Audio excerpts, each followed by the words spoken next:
بسم الله الرحمن الرحيم الرحمن علم القرآن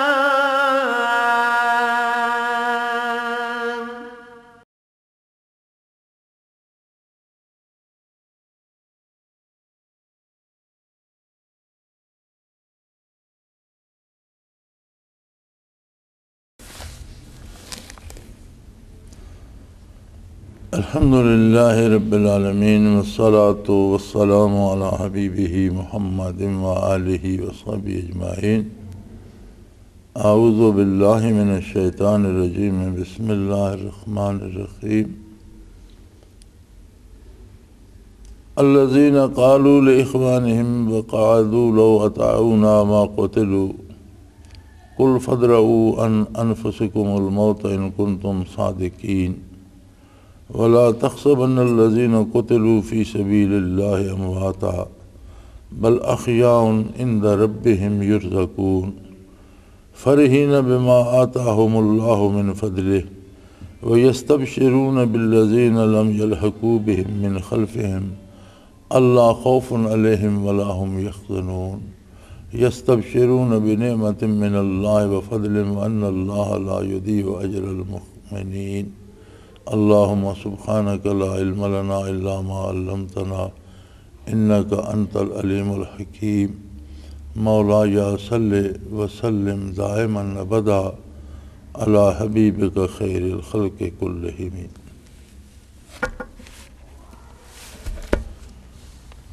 منافقین کی بات ہو رہی تھی پچھلی آیہ کریمہ میں،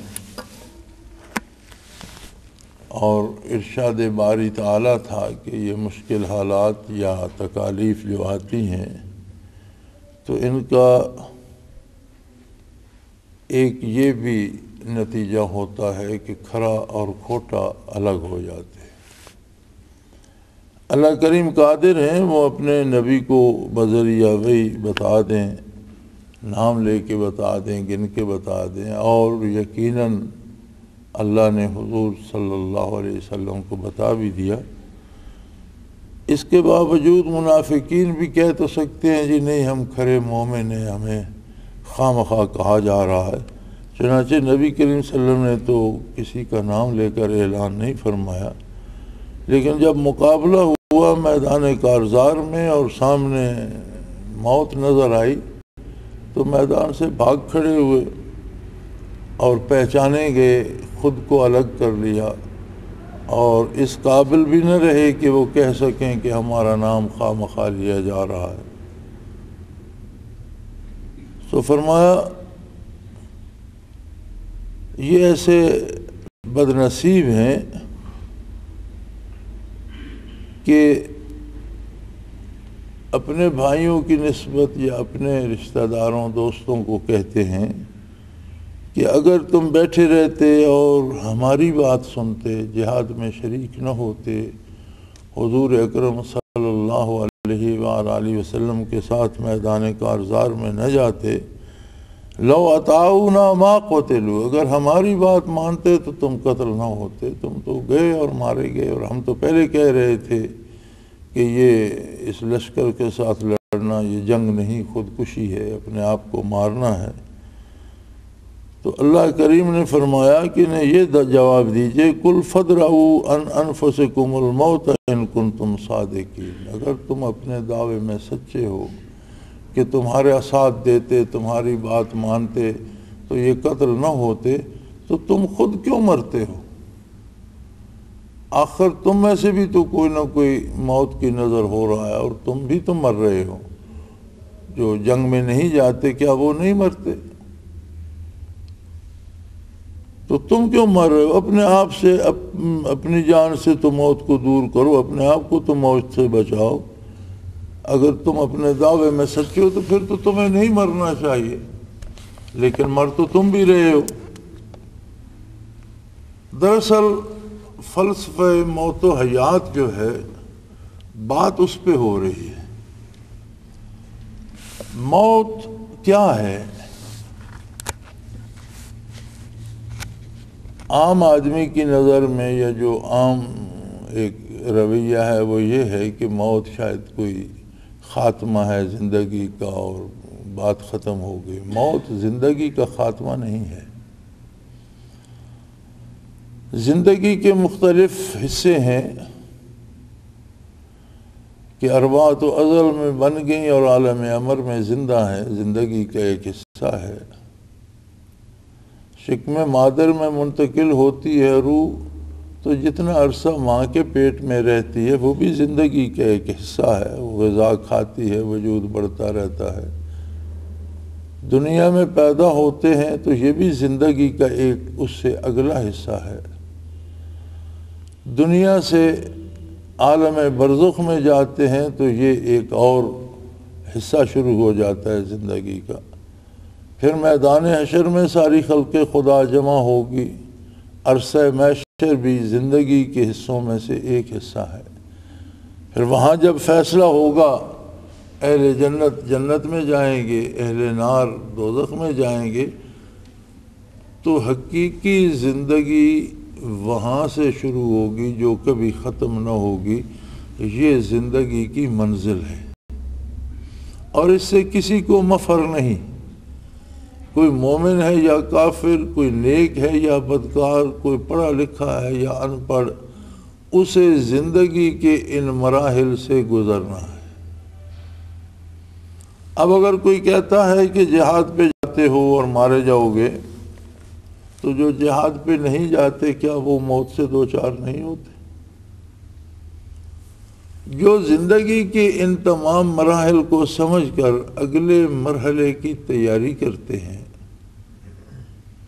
اللہ جل شانہ اور اس کے حبیب کی اطاعت کرتے ہیں خلوص دل کے ساتھ, صدق دل کے ساتھ, تو ان کے لیے موت یا ما بعد الموت یا برزخ یا میدان حشر کوئی مسئلہ نہیں ہے. بلکہ وہ زندگی میں بھی محترم ہوتے ہیں, انہیں اللہ کی طرف سے عزت نصیب ہوتی ہے, احترام نصیب ہوتا ہے. ان کی موت بھی آبرومندانہ ہوتی ہے. برزخ میں بھی وہ انہیں خوشی اور مسرت نصیب ہوتی ہے. میدان حشر میں بھی انہیں حضور نبی کریم صلی اللہ علیہ وآلہ وسلم کے لوائے حمد کے زیر سایہ جگہ نصیب ہوگی اور جنت میں داخلہ نصیب ہوگا اور ہمیشہ ہمیشہ کی امن اور خوشی اور مسرت نصیب ہوگی. لیکن جو زندگی میں اطاعت الہی سے یا ایمان باللہ سے یا نبی کریم صلی اللہ علیہ وسلم کی اطاعت سے محروم رہتے ہیں, وہ اپنے کیے کا انجام پاتے ہیں. اب ان کے لیے جو دشواریاں جو مصائب ہیں وہ زندگی میں بھی بن جاتے ہیں. اور یہ کوئی عجیب بات نہیں, کوئی بدکار دنیا میں بھی پرسکون نہیں رہ سکتا.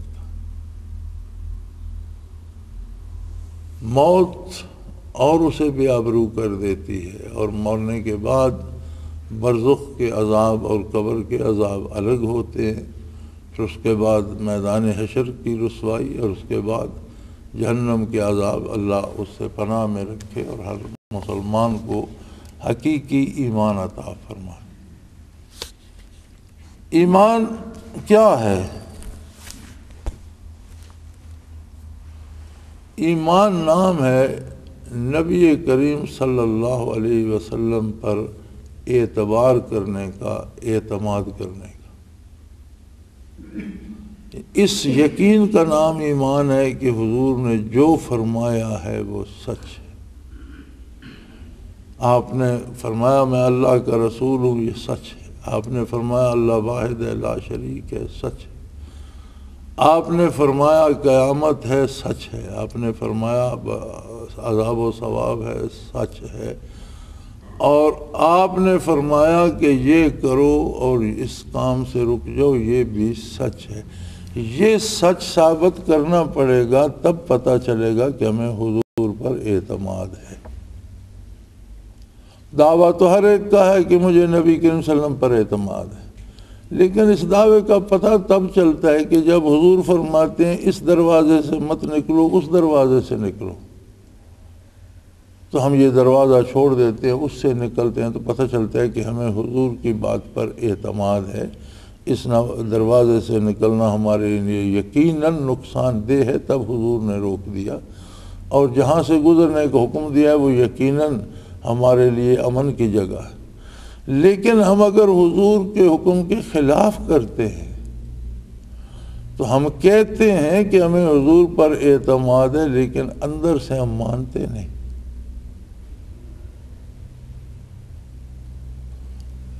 تو جنہوں نے اندر سے یقین نہیں کیا ہوتا انہیں یہ فکر ہوتی ہے کہ شاید یہی زندگی غنیمت ہے اور موت سے بچا جائے، تو فرمایا ان سے کہو موت سے بچ تو تم بھی نہیں سکتے۔ ہاں ایک فرق پڑ جاتا ہے کہ جو لوگ اطاعت الہی میں جان دیتے ہیں، جو لوگ حضور نبی کریم صلی اللہ علیہ وسلم کی فرما برداری میں جان دیتے ہیں، اور پھر وہ بڑے خوش نصیب ہیں کہ جو حضور اکرم صلی اللہ علیہ وآلہ وسلم کی ہمراہ جہاد میں شریک ہوئے اور پھر وہاں شہید ہو گئے، جنہیں تم کہہ رہے ہو کہ اگر تم نہ جاتے تو قتل نہ ہوتے، ہمارے ساتھ بیٹھے رہتے تو موت سے بچ جاتے، وہ ایسے خوش نصیب ہیں کہ وہ قتل ہو کر مر نہیں گئے۔ یعنی یہ فلسفہ حیات وہاں جا کر، کارگہ الفت میں جا کر شہید ہونے سے، اللہ کی راہ میں جان دینے سے، یہ فلسفہ اس طرح بدل جاتا ہے کہ وَلَا تَحْسَبَنَّ الَّذِينَ قُتِلُوا فِي سَبِيلِ اللَّهِ أَمْوَاتًا، جو اللہ کی راہ میں قتل ہوتا ہے اس کے بارے یہ سوچو بھی نہیں کہ وہ مر گیا۔ یعنی یقین کرنا کہ وہ مر گیا یا یہ کہنا کہ وہ مر گیا دور کی بات ہے، اس کے بارے یہ سوچنا بھی منع ہے، ایسا گمان بھی مت کرو کہ وہ مر گیا۔ حالانکہ فرمایا وَلَا تَحْسَبَنَّ الَّذِينَ قُتِلُوا فِي سَبِيلِ اللَّهِ أَمْوَاتًا۔ اب قتل کا جو ہے صدور یہ وجود پہ ہوتا ہے، گولی لگتی ہے، تلوار لگتی ہے، کوئی ہتھیار لگتا ہے، بندہ اس سے مر جاتا ہے، سینہ پھٹ جاتا ہے، گردن کٹ جاتی ہے۔ آج کل کے اوزاروں سے ایسے ہتھیار ہیں کہ جسم کے پرخچے اڑ جاتے ہیں۔ تو قتل ایک ایسا لفظ ہے جس سے ہمیشہ بدن میں تباہی آتی ہے اور آدمی موت سے دوچار ہوتا ہے، ورنہ تو بیمار ہو کر مر جاتا ہے، اسے کوئی قتل نہیں کہتا۔ ہارٹ اٹیک ہوتا ہے، مر جاتا ہے، اسے کوئی قتل نہیں کہتا۔ جسے ہمیشہ جس کے جسمانی ساخت کو تباہ کیا جائے، گلا دبا کر مار دو، سانس روک کر مار دو، گولی مار کر مار دو، تلوار سے مارا گیا، تو قتل کا فعل جو ہے وہ جسم کی تباہی کا نتیجہ ہوتا ہے۔ یہاں فرمایا کہ جسم کے پرخچے اڑ گئے، قتل ہو گیا، لیکن وہ مرا نہیں، اسے مردہ نہ کہو، تو مرا نہیں بار الہ، تو کیا ہے فرمایا بل احیاء عند ربہم، وہ اپنے اللہ کے پاس پہنچ گیا اور زندہ ہے۔ یرزقون، کھاتا پیتا ہے، انہیں رزق دیا جاتا ہے۔ اب اگر یہاں یہ سمجھا جائے کہ جی شہید کی روح زندہ رہتی ہے، تو روح تو ہر مرنے والے کی زندہ رہتی ہے، روح پر موت وارد نہیں ہوتی۔ موت نام ہے اس بدن اور روح کے تعلق کو توڑ دینے کا۔ بدن سے روح الگ کر لی جاتی ہے، لیکن موت روح پر تو وارد نہیں ہوتی، روح تو زندہ رہتی ہے۔ روح تو کافر کی بھی زندہ رہتی ہے، وہ عذاب میں رہتی ہے، یہ جہاں رہتی ہے۔ تو اگر یہ مانا جائے کہ شہید کی صرف روح زندہ رہتی ہے، تو پھر کیا فرق ہے شہید میں اور غیر شہید میں، یا شہید میں اور ایک کافر میں کیا فرق ہے؟ اگر شہید کو رب العالمین نے زندہ ماننے کا حکم دیا ہے تو اس کا مطلب یہ ہے کہ اس کی روح کا تعلق اس کے بدن سے بھی اتنا مضبوط ہوتا ہے، اس دنیا سے وہ چلا جاتا ہے، قتل ہو گیا، اس دنیا کے احکام گرمی سردی موسم اس پہ وارد نہیں ہوتے، اس دنیا کی غذا نہیں کھاتا، عالم برزخ میں چلا گیا، لیکن روح کا تعلق بدن سے اتنا مضبوط رہتا ہے کہ شہداء کے بدن نہ گلتے ہیں، نہ سڑتے ہیں، نہ پرانے ہوتے ہیں۔ جس طرح روح بدن میں موجود رہتی ہے تو بدن سلامت رہتا ہے، اسی طرح شہداء کے بدن بھی سلامت رہتے ہیں۔ اور اس پر اتنی تاریخی شہادتیں موجود ہیں. ہمارا تو ایمان ہے، جب اللہ نے حکم دے دیا، اللہ نے بتا دیا تو ایمان ہے، یقین ہے. لیکن تاریخی شہادتیں بھی اس پر اتنی موجود ہیں کہ صدیوں بعد بھی شہداء کے وجود جب قبروں سے نکالے گئے تو وہ تر و تازہ تھے. اور ایک نہیں، اس پہ سینکڑوں شہادتیں، ہزاروں شہادتیں موجود ہیں. تو فرمایا وَلَا تَحْسَبَنَّ الَّذِينَ قُتِلُوا فِي سَبِيلِ اللَّهِ أَمْوَاتًا، جو اللہ کی راہ میں شہید ہو گئے انہیں مردہ نہ سمجھو، اور اس بات کا دکھ نہ کرو کہ میرا بھائی وہ مارا نہیں گیا. جو شہید ہوا اور اللہ کی راہ میں اسے موت آئی، احیاء، وہ زندہ ہیں اپنے رب کے پاس، یرزقون، رزق دیے جاتے ہیں، کھاتے پیتے ہیں. فرحین بما آتاہم اللہ من فضل، اور اللہ نے جو ان پر انعامات کیے ہیں اس سے بہت خوش ہوتے ہیں. وَيَسْتَبْشِرُونَ بِالَّذِينَ لَمْ يَلْحَقُوا بِهِمْ مِنْ خَلْفِهِمْ، اور جو لوگ پیچھے دنیا میں رہ گئے وہ ان کے لیے بھی تمنا رکھتے ہیں کہ اللہ انہیں بھی اس سعادت سے سرفراز کرے، وہ بھی شہید ہوں اور اس دائمی زندگی کی لذتوں کو اللہ ان کے لیے بھی عام کر دے. ان کی تمنا تو یہ، تمہیں منافقین تو کہہ رہے ہو کاش وہ مارا نہ جاتا، اور وہ کہہ رہے ہیں کہ کاش اللہ تمہیں بھی نور ایمان دے اور تم بھی فدا ہو جاؤ اللہ کے دین پر، اللہ کے رسول کے حکم پر، حضور کی اتباع میں، اور اللہ تم پر بھی یہ مہربانی فرمائے. لا خوف علیہم ولا هم یحزنون، شہداء کے لیے نہ خوف ہوتا ہے اور نہ کوئی دکھ ہوتا ہے، نہ انہیں گزری ہوئی بات کا دکھ ہوتا ہے، نہ آئندہ سے خوف ہوتا ہے، بلکہ یستبشرون بنعمت من اللہ وفضل وان اللہ لا یضیع اجر المؤمنین، بلکہ وہ خوش ہوتے ہیں اللہ کے انعامات سے اور اس کی مہربانیوں سے، اور اللہ ایمان والوں کا اجر ضائع نہیں فرماتا. ایک فلسفہ ہی نیا دے دیا قرآن حکیم نے شہادت کا. اور شہید صرف وہ ہوتا ہے جسے اللہ پر، اللہ کے رسول صلی اللہ علیہ وسلم پر کامل اعتماد ہوتا ہے اور حضور کی اطاعت میں، حضور کے اتباع میں اور حضور کے احکام کے نفاذ کے لیے جان دیتا ہے. ہر مرنے والا شہید نہیں ہوتا. شہید وہ ہوتا ہے جو حضور صلی اللہ علیہ وسلم کی اطاعت میں جان دیتا ہے.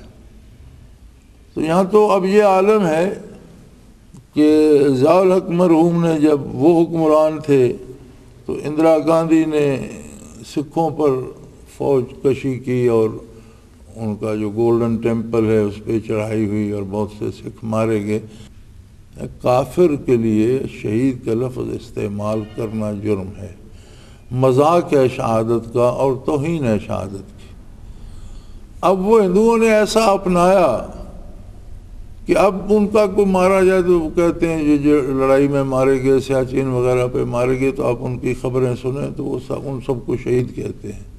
حالانکہ ان کے ہاں شہادت کا یا حیات بعد الموت کا کوئی تصور ہی نہیں. ان کا تصور تو یہ ہے کہ جو مرتا ہے پھر کسی نہ کسی شکل میں دنیا میں پیدا ہو جاتا ہے. اگر اس کے اعمال اچھے ہوتے ہیں تو کسی امیر کے گھر پیدا ہو جاتا ہے، اور برے اعمال ہوتے ہیں تو کسی جانور کی شکل میں، کتے گدھے چوہے کی شکل میں پیدا ہو جاتا ہے. پھر ایک عقیدہ ان کا یہ بھی ہے کہ کچھ روحیں جو ہیں وہ مرنے کے بعد چوہوں کی شکل میں رہتی ہیں جب تک انہیں دنیا میں بھیجا نہیں جاتا. تو کچھ عرصہ انہیں تو چوہوں کے ایسے مندر بنے ہوئے ہیں جن میں لاکھوں چوہے دودھ پی رہے ہیں، پل رہے ہیں. تو وہ سمجھتے ہیں کہ یہ ہمارے مرنے والوں کی روحیں ہیں جو ان چوہوں میں پھر رہی ہیں اور پھر انہیں دنیا پہ بھیجا جائے گا. وہ آخرت کے، قیامت کے، جنت دوزخ کے قائل نہیں، بلکہ وہ اواگون یعنی ریکارنیشن یعنی بار بار پیدا ہونے کا عقیدہ ہے ان کا، کہ پھر بندہ اسی دنیا میں آتا ہے اور پھر مرتا ہے، پھر واپس اسی دنیا. تو اس میں شہادت کا کیا مطلب ہوا؟ یعنی وہاں تو کوئی تصور ہی نہیں ان کے پاس. یہ تو عقیدہ ہی اسلام کا ہے. اور اب جب دو مسلمان آپس میں لڑ پڑتے ہیں تو اب نیا مسئلہ کھڑا ہو جاتا ہے کہ ان دونوں میں شہید کون ہے۔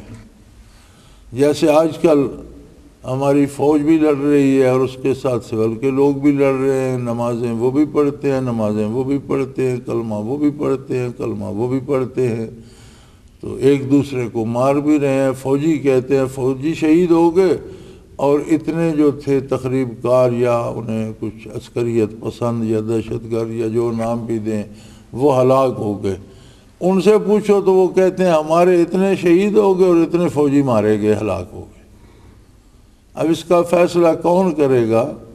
اس کا فیصلہ وہی کرے گا جس کی عدالت میں جائیں گے کہ کون اس کی ذات کے لیے، اس کے دین کے نفاذ کے لیے، حق کے نفاذ کے لیے، کون اتباع رسالت کے لیے اور حضور صلی اللہ علیہ وسلم کا حکم مانتے ہوئے خلوص دل کے ساتھ لڑ کر موت سے ہمکنار ہوا اور شہید ہوا، اور کون محض افراتفری میں مارا گیا جسے نہ کوئی دین سے غرض ہے، نہ حق سے، نہ سچائی سے۔ تو ویسے سادہ سا ایک اصول بھی ہے کہ شہادت ہوتی ہے ظلم کے خلاف لڑنے میں، عدل کے نفاذ کے لیے۔ مظلوم شہید ہوتا ہے جو حق کی اطاعت کے لیے لڑ رہا ہے، اور جو کفر کی یا بے دینی کی ترویج کے لیے یا بے حیائی کی ترویج کے لیے لڑ رہا ہے، اس نے شہید کیا ہونا۔ میرے خیال میں یہ فیصلہ بڑا اچھا ہو جاتا ہے میدان کربلا میں کہ دونوں طرف لڑنے والے کلمہ گو تھے۔ ایک طبقے کو ہم شہید کہتے ہیں، ایک فوج کو، ایک طرف کے شہداء کو شہید کہتے ہیں، دوسری طرف کے مرنے والوں کو کوئی شہید نہیں کہتا، حالانکہ وہ بھی کلمہ پڑھتے تھے، وہ بھی مسلمان تھے۔ تو دو مسلمان قوتیں جب ٹکراتی ہیں تو پھر شہید کسے کہا جائے؟ جو حق پر ہے، جو اللہ کے دین پر ہے، جو دین کے نفاذ کے لیے، جو حق کے زندہ کرنے کے لیے اور جو حق کو قائم کرنے کے لیے لڑتا ہے، مارا جاتا ہے، تو وہ شہید ہے۔ خیر یہ تو ایک ضمنی بات آ گئی۔ یہاں موت کی جو فلسفی تھی وہ قرآن حکیم نے بیان کر دی کہ ہر مرنے والا مر نہیں جاتا۔ موت زندگی کا خاتمہ نہیں ہے، موت کو سمجھا ہے غافل اختتام زندگی، اور ہے یہ شام زندگی صبح دوام زندگی، یعنی موت زندگی کا خاتمہ نہیں ہے۔ جب آپ مرتے ہیں تو ایک نئی صبح زندگی کی طلوع ہو جاتی ہے جو دائمی زندگی ہے، جسے ختم ہونا ہی نہیں۔ اس کے بعد پھر کبھی کوئی نہیں مرے گا۔ موت کو موت آئے گی، پھر مرنے والوں کو موت نہیں آئے گی۔ خصوصاً انسانوں کی بات ہو رہی ہے تو انسانی روح جو ہے یہ عالم خلق سے نہیں ہے، وجود اس کا عالم خلق سے ہے، روح اس کی عالم امر سے متعلق ہے۔ قل الروح من امر ربی، امر صفت ہے باری تعالیٰ کی، تو اوصاف باری پہ تو موت نہیں آتی۔ اب روح اگر اوصاف باری تعالیٰ میں سے ہے تو اس پہ تو موت نہیں آئے گی، موت خلق پہ آتی ہے۔ موت خود مخلوق ہے، الذی خلق الموت والحیات، موت خود مخلوق ہے، غیر مخلوق کو وہ احاطے میں نہیں لے سکتی۔ تو موت بدن سے روح کا رشتہ توڑ دینے کا نام ہے، لیکن جو شہید ہوتے ہیں ان کا رشتہ عام آدمی کی طرح توڑا نہیں جاتا، بلکہ وہ زندہ رہتے ہیں، اور روح کا رشتہ بدن سے بھی ایسا رہتا ہے کہ بدن بھی ہمیشہ قیامت تک تر و تازہ رہتا ہے، تر و تازہ رہے گا۔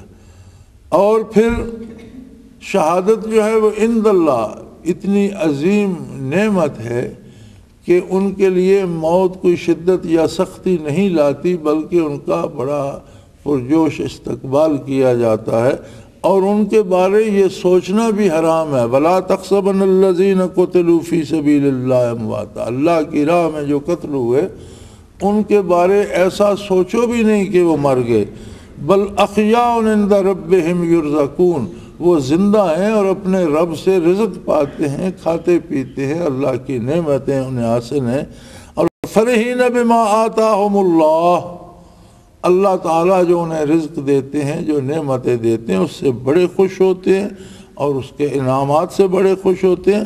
اور یستبشرون بالذین لم یلحقوا بہم من خلفہم، جو ان کے پیچھے رہ گئے ہیں، ان کے دوست، ان کے عزیز و اقارب، ان کے بھائی، ان کے، وہ تو ان کے لیے بھی تمنا کرتے ہیں کہ اللہ انہیں بھی شہادت سے نواز، کہ انہیں بھی یہ نعمت نصیب ہو، یہ عزت نصیب ہو، یہ احترام نصیب ہو، اور اللہ کے نزدیک ان کی بھی قدر و منزلت ہو. لا خوف علیہم ولا هم یحزنون، کوئی انہیں نہ خوف ہوتا ہے آئندہ کا، نہ گزشتہ کا کوئی دکھ ہوتا ہے. اب اگر شہید جس کا جسم پھٹ گیا، جس کو قبر میں اتارا گیا، جس کی قبر بن گئی، اس پہ مٹی ڈالی گئی، اللہ کریم فرماتے ہیں اسے مردہ نہ کہو، یہ زندہ ہے. اور تاریخی اعتبار سے بے شمار شہادتیں موجود ہیں کہ شہداء کی قبریں ضرورت پڑنے پر کھولی گئیں تو وہ تر و تازہ تھے. ایک شہید یہ ہے جو اللہ کی راہ میں قتل ہو گیا، لیکن وہ لوگ بھی جو اطاعت الہی میں زندگی بسر کر کے دنیا سے گزر گئے اور وہ اللہ کے محبوب و مقبول تھے، وہ بھی ایک درجے میں شہید ہوتے ہیں، اور ان کے اجساد بھی پرانے نہیں ہوتے، ان کی روحوں کا تعلق بھی ان کے بدنوں سے اتنا مضبوط رہتا ہے جسموں سے کہ جسم تر و تازہ رہتے ہیں. جیسے بیشتر صحابہ کے وجود، شہداء کے بھی وجود نکلے کئی دفعہ. احد کے بعد 40 سال کے بعد وہاں سے نہر گزاری گئی، اور احد کے شہداء کو جہاں عہد نبوی میں دفن ہوئے تھے وہاں سے نکال کر باہر دفن کیا گیا، جہاں حضرت امیر حمزہ رضی اللہ عنہ کا مزار ہے. باقی مزار مٹا دیے گئے ہیں، لیکن ایک نشانی ہے. تو یہ وہاں تھے جہاں غزوہ احد ہوا تھا، جہاں وہ آج بھی وہ غار اور وہ ہے، اب وہاں تو شہر بن گیا. تو وہاں قبرستان تھا، سارے وجود وہاں سے نکال کر یہاں لائے گئے. 40 سال بعد نکالے گئے، سب تر و تازہ تھے. اور اگر کسی کا زخم تھا تو زخم سے اس وقت بھی خون رس رہا تھا، اس طرح تر و تازہ تھا. اسی طرح دنیا میں مختلف جگہ پر جو وجود نکلے. اب مسجد نبوی کی توسیع ہو رہی تھی 70 کی دہائی میں، تو مدینہ منورہ کے قبرستان میں جس میں صحابہ کرام دفن تھے، حضور کے والد گرامی دفن تھے، تو یہ وجود جب نکالے گئے اسی طرح تر و تازہ تھے جس طرح وہ دنیاوی زندگی میں تھے. اور پھر جنت البقیع میں دفن کیے گئے، چونکہ مدینہ منورہ جو مدینہ الرسول تھا صلی اللہ علیہ وآلہ وسلم، وہ تقریباً سارا شہر ہی اب مسجد کے اندر آ گیا، بلکہ شہر کے باہر جو قبرستان تھا وہ بھی پہلے آبادی میں آ چکا تھا. اور اس توسیع سے پہلے ہم نے دیکھا تھا کہ ترکوں نے حضور کے والد گرامی کی قبر مبارک پر ایک مقبرہ بنا دیا تھا بہت بڑا. اور جب ہم 70 میں دیکھا تو مکفل تھا، تالے لگے ہوئے تھے، اندر جانے کی اجازت نہیں تھی، لیکن بہت بڑا مقبرہ تھا جس کے گرد حجرے تھے رہنے کے، خادموں کے رہنے کے، اور اندر خدا جانے کس طرح مزار بنا ہوا تھا، چونکہ اندر جانے کی اجازت نہیں دیتے تھے. تو آج کل وہ سارا مسجد میں آ گیا ہے، ان کا وجود مبارک بھی وہاں سے نکالا گیا. دیگر صحابہ کے وجود نکلے جب یہ مسجد کی توسیع، تو تر و تازہ تھے. اب اگر نبی کی اطاعت پہ کوئی جان دیتا ہے تو اس کے لیے حکم ہے کہ اسے مردہ نہ کہو، وہ زندہ ہے. تو خود نبی صلی اللہ علیہ وسلم کے لیے یہ لفظ کیسے استعمال کیا جا سکتا ہے؟ جو حضور کی اطاعت میں جان دیتا ہے وہ زندہ ہے، اس کا وجود بھی تر و تازہ رہتا ہے. تو خود نبی کی حیات کیسی ہوگی، اس کے لیے یہ لفظ استعمال کرنا کس طرح جائز ہوگا؟ انبیاء علیہ الصلوۃ والسلام کی موت غیر نبی کی طرح نہیں ہوتی، بلکہ ان کی ارواح مبارک کا گھر ان کا وجود عالی ہی رہتا ہے. اور یہ اگر یہ تصور کیا جائے کہ خود حضور اکرم صلی اللہ علیہ وسلم کی روح مبارک بدن اطہر سے جدا کر کے علیین میں رکھ لی گئی، تو علیین میں کون سی ایسی جگہ ہے جو حضور کے بدن اطہر سے افضل ہے؟ جس طرح حضور کی روح تمام ارواح میں افضل ترین ہے، اسی طرح حضور کا بدن مبارک بھی اللہ کی ساری مخلوق میں افضل ترین ہے. بلکہ جب فضائل لکھتے ہیں علماء حق تو فرماتے ہیں روح زمین پر افضل ترین جگہ بیت اللہ شریف ہے کہ تجلیات ذاتی کا محبت ہے، مرکز ہے، لیکن وہ جگہ مدینہ منورہ میں روضہ عطر کا وہ ٹکڑا جہاں نبی کریم استراحت فرما رہے ہیں اور حضور کے بدن مبارک سے مس ہو رہا، وہ بیت اللہ سے افضل ہے، اس لیے کہ مکان کی عزت مکین سے ہوتی ہے۔ تو حضور کا وجود عالی کائنات میں ساری تخلیق جتنی اللہ کی ہے اس میں افضل ترین ہے، لہذا جو حصہ زمین کا حضور کے بدن مبارک سے مس ہو رہا ہے وہ افضل ترین ہے، بیت اللہ سے بھی افضل ہے۔ تو علیین میں یا تو کوئی ایسی جگہ ماننی پڑے گی جو وجود اطہر سے زیادہ افضل ہو، اور اگر یہ ماننا محال ہے تو پھر شہید کو، ولی کو، صحابی کو تو مرنے کے بعد ترقی نصیب ہو اور ان کی روح اعلیٰ جگہ پر رہے، اور وصال نبوی پر حضور کی روح اعلیٰ جگہ کو چھوڑ کر اس سے کمتر جگہ پہ تشریف لے جائے گی۔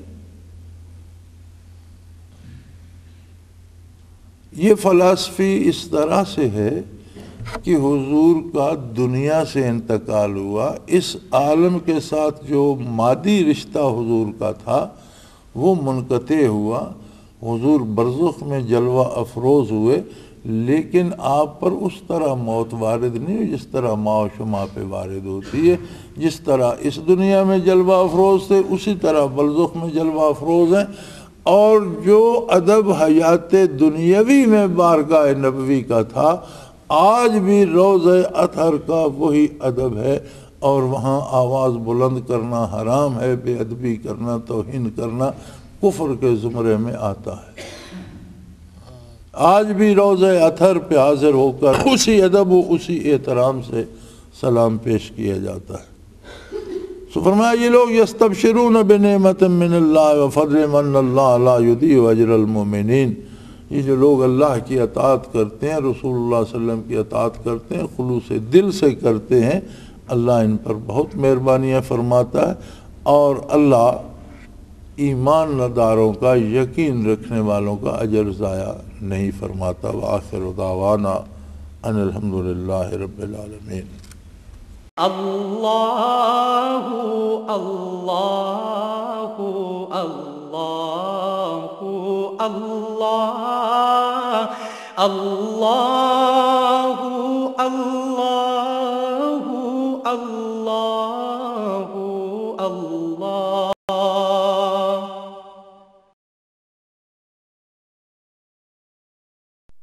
حضرت امیر محمد اکرم آوان مد ظلہ العالی دارالعرفان منارہ ضلع چکوال میں سالہ سال سے قرآن و حدیث کے اوپر خطابات کر رہے ہیں، اور سلسلہ نقشبندیہ اویسیہ کے مطابق لوگوں کو ذکر الہی کی تربیت دے رہے ہیں۔ وہ قرآن پاک کی تفسیر ترتیب وار بیان کر رہے ہیں۔ تفسیر قرآن کو وہ موجودہ ملکی اور بین الاقوامی حالات کے مطابق بیان کرتے ہیں۔ موٹر وے سے کلر کہار کے انٹرچینج سے نکلتے ہوئے، کلر کہار کی جھیل سے ہوتے ہوئے میانی، بوچھال اور نورپور سے گزرتے ہوئے دارالعرفان منارہ پہنچ سکتے ہیں۔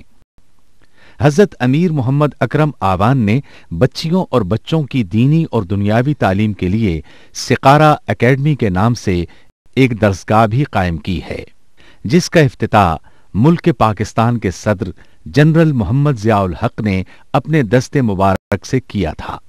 وہ تمام احباب جو اسلام کی طلب رکھتے ہیں ان سے گزارش ہے کہ دارالعرفان منارہ ضلع چکوال میں امیر محمد اکرم آوان صاحب کے خطابات سے مستفید ہوں۔ وہ ہر جمعے کو نماز سے پہلے بیان فرماتے ہیں۔ ہر ماہ کی پہلی اتوار کو ماہانہ اجتماع ہوتا ہے جس میں آپ خصوصی خطاب فرماتے ہیں، اور پاکستان کے چاروں صوبوں سے احباب اس اجتماع میں شرکت کرتے ہیں۔ اس کے علاوہ یہاں سال میں 2 مرکزی اجتماعات بھی ہوتے ہیں، ایک رمضان المبارک میں اعتکاف کا اجتماع اور دوسرا جولائی اور اگست میں 40 دن کا اجتماع ہوتا ہے جس میں روحانی تربیت کی جاتی ہے۔ اپنا خون سیماب دے کر اتنا ہم کر جائیں گے، نام آقا کا چمن میں پھر رقم کر جائیں گے۔